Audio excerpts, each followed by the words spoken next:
for Autism are a social enterprise that supports autistic individuals through empowering and creative projects. This year, our project, Autism Voices 4, focused on self-awareness and self-identity. We wanted to recognise how far we've grown in our self-awareness and how important it is to be able to share with others how we feel and why sometimes we're misunderstood. We made safe boxes, decorating them to show our personalities and our likes and dislikes. Purple is my favourite colour. I just love it. It's probably the colour that I enjoy wearing the most, and therefore I think it makes me feel safe in a way. And I also have done Rocky Horror because I'm a big Rocky Horror fan, and Dawn French as well because she is my number one idol in this world.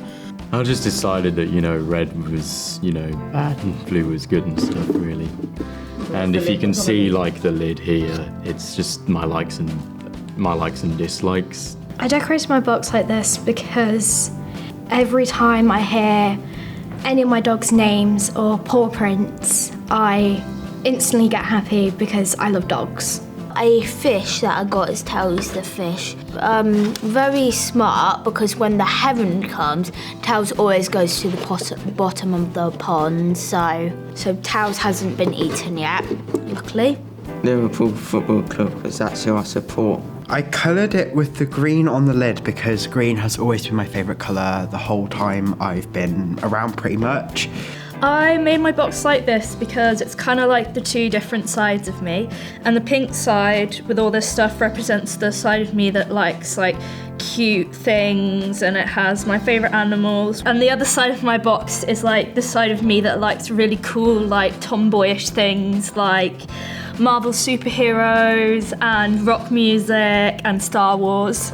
I decorated it like this because I thought I'd just choose a load of colours that I quite like, such as blue and green and red. The reason why I decorated it this way is because the emojis on the outside predict what my emotions feel like most of the time, and then I also decorated the top in stuff that I like the colour blue. And yes, I'm one of the weirdest men that likes unicorns, but however. We used drama and improvisation to act out real situations where a lack of understanding made a bad situation even worse. By unpicking the situation in our conversations afterwards, it helped us explore why things escalated, and we hope it helps you understand us better too. So can we open our textbooks up to page 42, please? I'd like us to have a look at the language the author is using in the text, and we're going to be thinking about what is the author trying to convey through this. Excuse me, can you put your phone away, please? This is an English lesson. Thank you. And I'll wipe the smile off your face as well. Just 30-second glance at your page. Marvellous, make sure. Excuse me, phone away, please. Thank you. So, what is the author trying to convey, do we think? Any ideas anywhere? I know that, yes. Sorry, I didn't quite catch what you were saying. There are a bunch of distractions going around and I couldn't quite... I was quite clear. I'll say it one more time. You need to open your book to page 42 and you are looking for language that the author has used, and we're trying to see what the author is trying to convey in the text. Okay. Do you want some help, mate? No, he can do it himself, thank you. I haven't asked for you to laugh. Get your book open and have a look, please, thank you. Right, what do we think at the back? Is there anything that's standing out? Any features that is standing out in the text? I'm going to come and ask you next in a moment. Any ideas? No? Come on, we need to get focused, everybody. I know at the top of the page I can see use of a good front adverbial. Can you turn around, please? He was kicking my chair. No, I don't want to hear it. Manage your distractions, please. How can I manage my distractions? You need to manage your distractions. Or maybe a way that I can manage them is if you give me some time alone, maybe... Enough! What is this man's problem?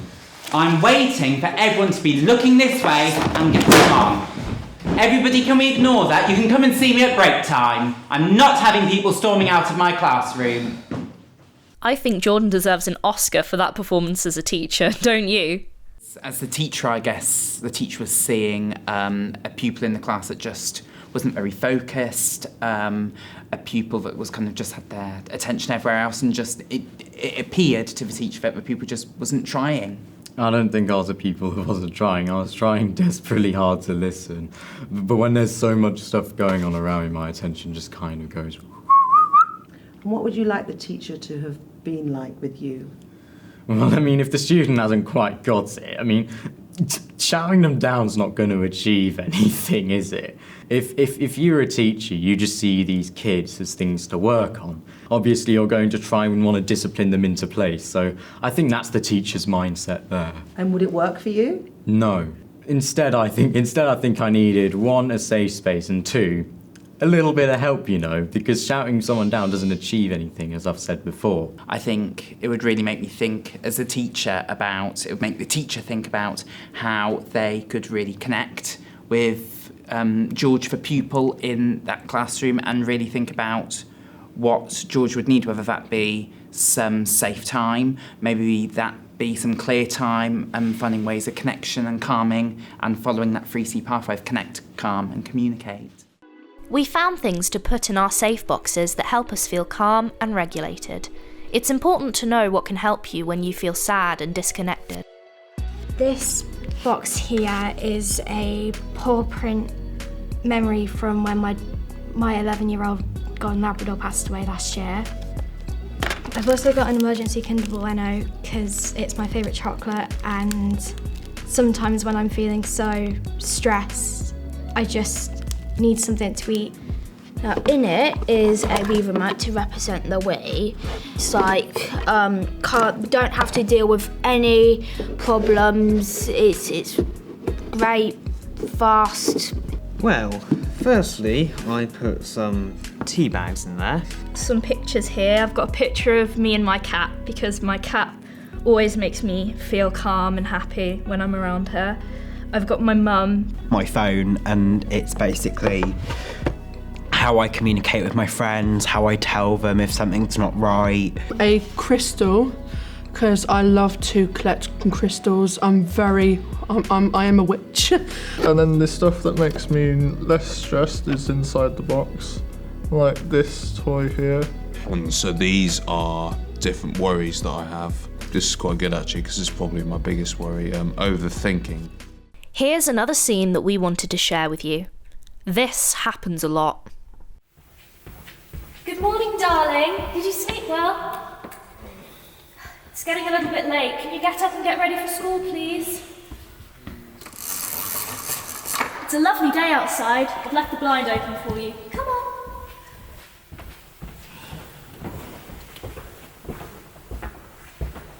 You still asleep? It's 10 minutes to 9. We need to be leaving in 10 minutes. Imagine how angry Mum will be. Come on, get up. Wake up, come on. Break some space. What on earth is going on? You need to go to school. Get up, go on. Go on, take it off. Go on. What's the matter with you? Give up with this boy.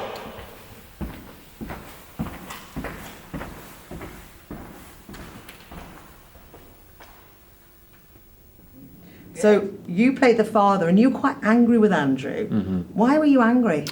Well, I was angry because he was underneath his duvet covers, and I didn't really understand why he caused a big fuss, and he didn't want to get out of bed, and I was busy. I needed to go to work and stuff, and I, needed to get him up. He needed to get to school. He was going to be late. So Andrew, what would you like your dad, who is the actor playing your dad, to have known about how you were feeling? That sometimes in the morning I don't feel ready to kind of go out and face things immediately. Sometimes I need a bit more time to get myself together and just process things and get myself together so I can go out and face things really. So Sam, if you were playing that character again, how might you help Andrew feel safer?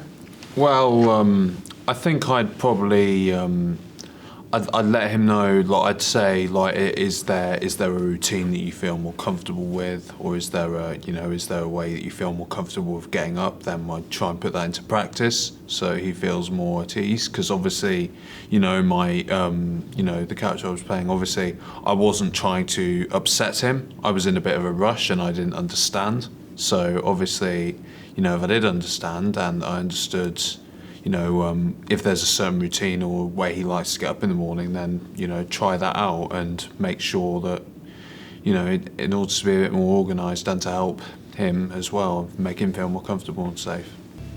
We wrote letters to our younger self to put in our boxes. Our younger self before we knew much about our autism and our processing differences. It made us realise how far we've come in our understanding of ourselves and how important that is. Dear past self, you are not a wrong'un. I know you think, you're worthless and everything, and I get it, okay? But there will be a time where you can tolerate loud noises, forgive all the people who wronged you, and probably talk to people on the street and everything, and say hi, Believe, without even getting anxious. Believe me, I wouldn't have believed it if it hadn't happened to me. You'll make it, trust me. Dear little me, don't listen to anyone who makes fun of you at school. When you grow up, you might not believe this, but you will have lots of friends. Dear my younger self, you are enough and you will shine bright like a star. And even though life is hard, you'll always be absolutely fabulous, darling. Dear Lucy, you are 8 years old. I'm older now, and I want you to know that life will bring challenges and upsets, but you will succeed in life. I know that you don't know that you're autistic, but when I was first diagnosed, I wanted you to know that people will make comments and bully you, but you can get through it.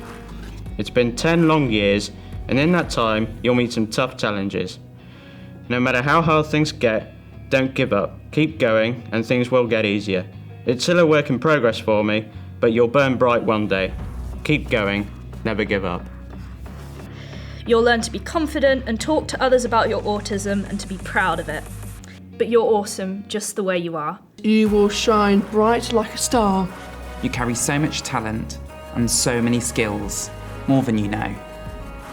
Everything can be sorted. Just pause, breathe, and move on. Keep going, never give up.